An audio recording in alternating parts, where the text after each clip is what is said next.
read some of those frontier romances, but I don't believe any of it. Surely Brad doesn't.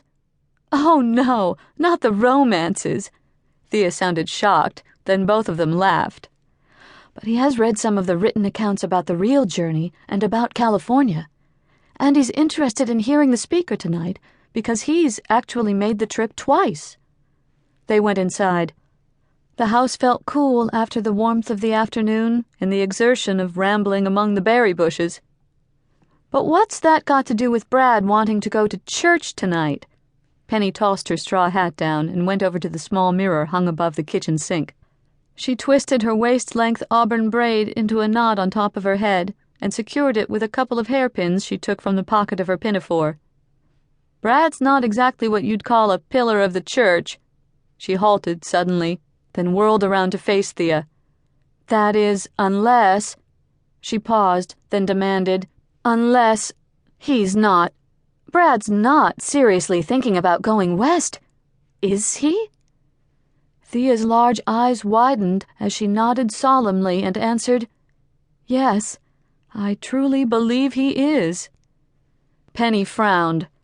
Ever since the news of the discovery at Sutter's Fort had spread east and been written about in the newspapers, a lot of men had got California fever.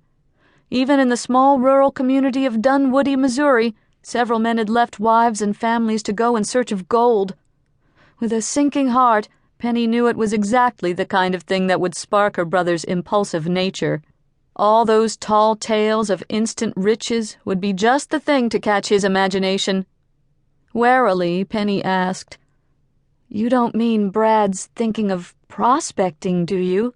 Not gold, for heaven's sake. No, not gold, but land. You know, if you homestead, you can get acres and acres for practically nothing. But Brad's doing so well. You just got your house finished, and his carpentry business keeps him so busy. Yes, I know, but he's been restless lately. He keeps talking about all the opportunities there are out west for a man. Thea shrugged. You ought to know your brother, Penny. Penny did indeed.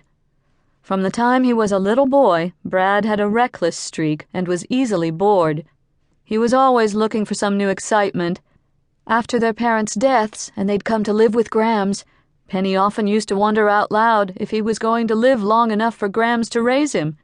He was always doing something dangerous, reckless, taking chances. Thea smoothed Belinda's cheek. She looks sleepy. I think I'll put her down on Grams's bed for a little nap if that's all right. Then we can talk, Thea said over her shoulder as she carried the little girl, whose blonde curly head was drooping onto her mother's shoulder, into the bedroom right off the kitchen. While Thea was out of the room, Penny squeezed lemons, stirred sugar into the juice, then mixed it with water from the kitchen pump. Frowning, she got down 2 tumblers from the whitewashed oak cabinet and put them on the table along with the pitcher and a plate of molasses cookies. Why had Brad gotten all stirred up about going west, just when everything was going so nicely? When he had fallen in love with the gentle Althea Rawlings and married her, both Penny and Grams had breathed a sigh of relief, thinking that he would settle down. But evidently he hadn't. After not quite 3 years of tranquil domesticity, Brad was thinking about going west? Her eyes closed the minute I put her down, Thea announced as she came back into the kitchen. That looks lovely. I'm thirsty. She pulled out one of the ladder-back chairs and sat down at the table. Thoughtfully, Penny studied her brother's wife. Small, slender, delicate-featured, Althea Rawlings hardly fit the picture of the stalwart pioneer woman taking over the reins of an ox-drawn covered wagon. Neither did she resemble one of those daredevil heroines of the dime novels Penny had sneaked upstairs to read under the covers as a girl. Actually, they had been so preposterous she had ended up tossing them aside in disgust.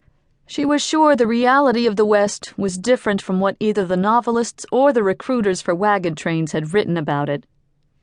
Thea took a long sip of lemonade. The main reason Brad wants me to go tonight is to hear firsthand what it's like. Surely a church speaker wouldn't make up something that wasn't true. Thea reached across the table and clutched Penny's hand.